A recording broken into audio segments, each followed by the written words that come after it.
Hello guys, it's Reck Master here, and today I'm here with tutorial number 5 on timers. So basically what you're going to do is you're going to go and open Visual Basic 2010 Express, and you're going to go and get a form, a Windows form. So once you've opened it, it looks like this. And then what you want to do is you want to go to your toolbox, you want to scroll down until you see timer. Click timer, add it to the form, and it appears there. Now just leave it there. That's not an error, it should be there. Now if you just hold on while I explain what timers are, is basically they will work on something called a tick, which basically is to replace do and loop command.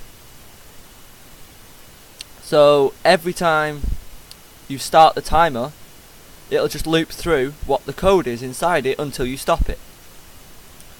So let's go ahead and type the code to activate the timer. So what you want to do is you want to double click form 1 and type timer1.start and then click back to the design.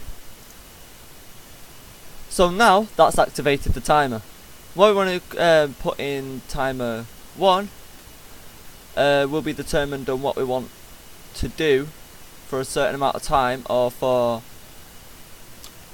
to keep repeating. So say I want to keep repeating the progress bar. I would double click the timer and type progress bar 1 dot increment open bracket 1 close bracket, and under this it should be if progress bar 1 dot value equals 100, then, and then notice that the end if has come here. I'll explain that in a later tutorial in the end and end if statements.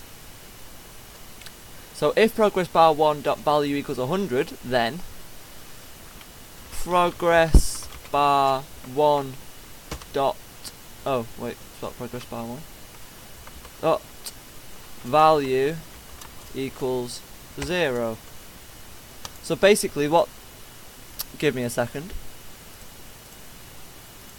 Basically what that's going to do is it's going to run through the progress bar, and it's going to keep doing the progress bar. So watch as it comes up, the progress bar.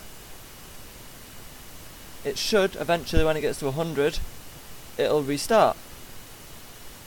There we go, keeps doing it. So basically that's just one example of looking how it runs through code.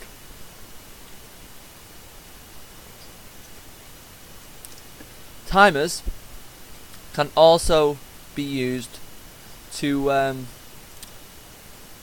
a time delay on. So basically, say let's add another timer. Let's change this to timer 2. Oh, sorry, wait, just got rid of the progress bar.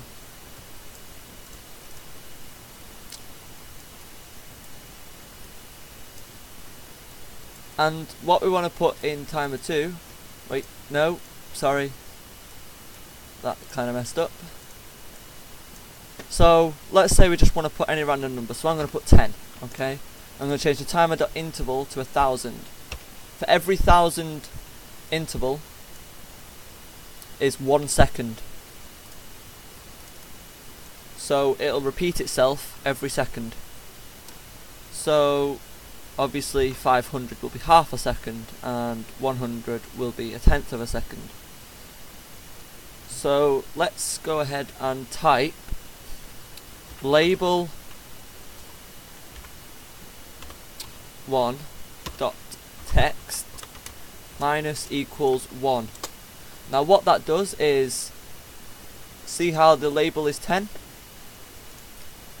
It's pretty self-explanatory. What it'll do is that's label 1, and all it's going to do is the text on it. It's going to subtract 1 each time the timer goes through. So now we're going to type if label 1 dot text equals 0, then let's say timer 1 dot start, and then because we don't want it to keep counting, we're going to put timer 2 dot stop.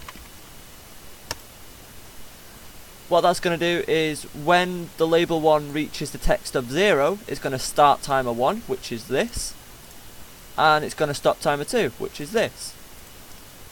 So let's go ahead and run that. 9, 8, 7, 6, 5, 4, 3, 2, 1, 0. So now the progress bar is now going ahead when it's reached the time of 0. And it keeps looping itself on the loop of code.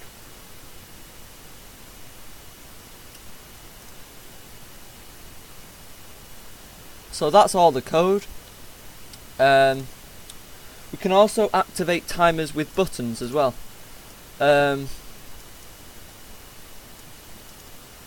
So let's go ahead, add a button, and let's say we want to copy that, delete it out of form 1, and copy it into a button. So let's rename the button start timer 2. Put it in the middle. Put that in the middle. Let's go ahead and run this.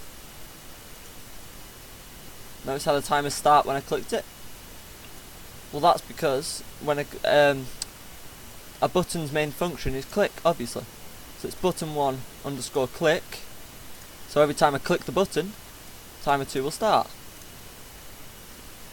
So what's that on now? It's doing the progress bar again.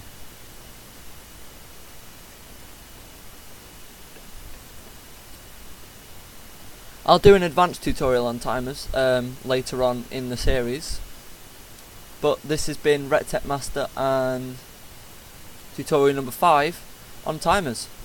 So yeah, comment, rate, subscribe.